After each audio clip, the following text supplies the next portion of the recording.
Eden izmed dveh derbijev kroga je bil na sporedu v Ljubljani, Olimpija je doma pričakala Celje. Gostje so praktično že v Evropi, igrajo pa tudi pokalni finale med tednom, medtem ko je Olimpija nujno potrebovala 3 točke in zmago proti Celju. Prva akcija tekme za goste, tole je bila priložnost za Verbiča, ki je poskušal daleč, ampak nekoliko mimo vrat Brljaka. Nov napad nogometašev Celja. Spet je bil pri žogi Benjamin Verbič, ki je bil tokrat izjemno dobro razpoložen. Žogo je prejel v kazenskem prostoru, tokrat pa so gosti želeli 11 metrov, katere na koncu ni bilo. Še enkrat razpoloženi Verbič, ki je med tednom postal tudi najboljši nogometaš prve lige uradno, si je zaslužil ta naziv z dobrimi igrami v letošnji sezoni, tokrat je streljal mimo vrat. Nato pa nova kombinacija gostov, Vrhovec je prišel do strela in tudi on tokrat ni bil najbolj natančen. Lepa priložnost Celja, ki je bil boljši na začetku tega dvoboja. Potem pa še izjemna priložnost za Bajdeta, ki je prišel sam pred vrata, pravočasno gol zapustil Brljak in rešil Olimpijo. Nato pa končno tudi akcija Olimpije ob koncu prvega polčasa, strel Šporarja in izjemna obramba Kotnika. Nadaljevanje akcije in še enkrat si je žogo priigral najboljši strelec Olimpije v letošnji sezoni. Šporar je streljal in premagal Kotnika za 1:0. Tekla je 39. minuta. Tudi Šporar se je znašel najboljši enajsterici letošnje sezone, igral je odlično in tudi je najboljši napadalec Olimpije v letošnji sezoni. Takole je premagal Kotnika za prednost ob koncu prvega polčasa. Drugi del in takoj akcija za Ljubljančane. To je bila podaja s kota, odbita žoga in do strela je prišel Vukčević, ki je na zadnjih tekmah dobro razpoložen.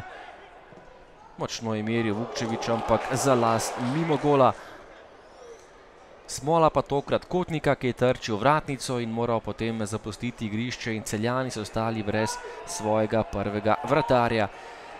No, napad za Celjane, ki so bili potem boljši do konca dvoboja, daleč je najprej meril Lendrić in obramba Brljaka. Še ena kombinacija Olimpije, tudi tokrat je prišel do strela Vukčević. To je bila res izjemna priložnost za povišanje prednosti, ampak Mujčinović je pravočasno zapustil vrata in preprečil povišanje prednost Olimpije. Potem pa na polovici tega drugega polčasa žoga proti Verbiču, ki je našel v sredini Bajdeta, pod prečko pa je Bajde premagal Brljaka za 1:1. Neobranljivo Gregor Bajde, ki je izenačil v Stožicah na 1:1.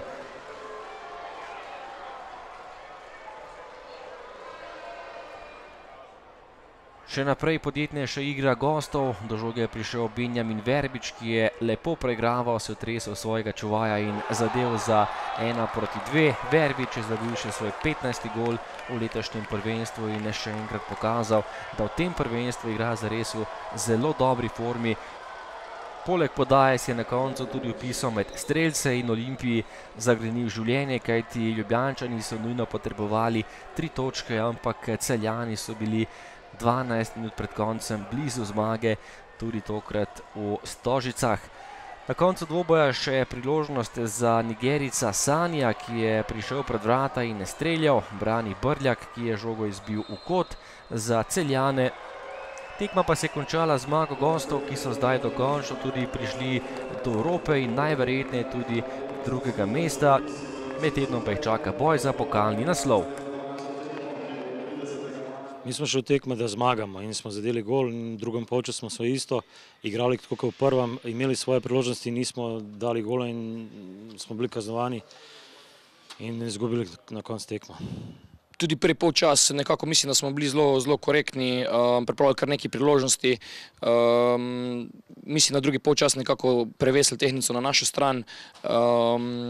Mislim, da je ekipa dokazala, nekako igrala v slogu celega prvenstva, napadalno, agresivno, odgovorno. To nam je tudi prineslo nekako preobrat in končno zmago, s tem tudi uvrstitev v Evropo, s čem smo zelo, zelo veseli. Je pa res, da je mogoče zmaga z napako, zgodili so se nam dve neprijetne poškodbe.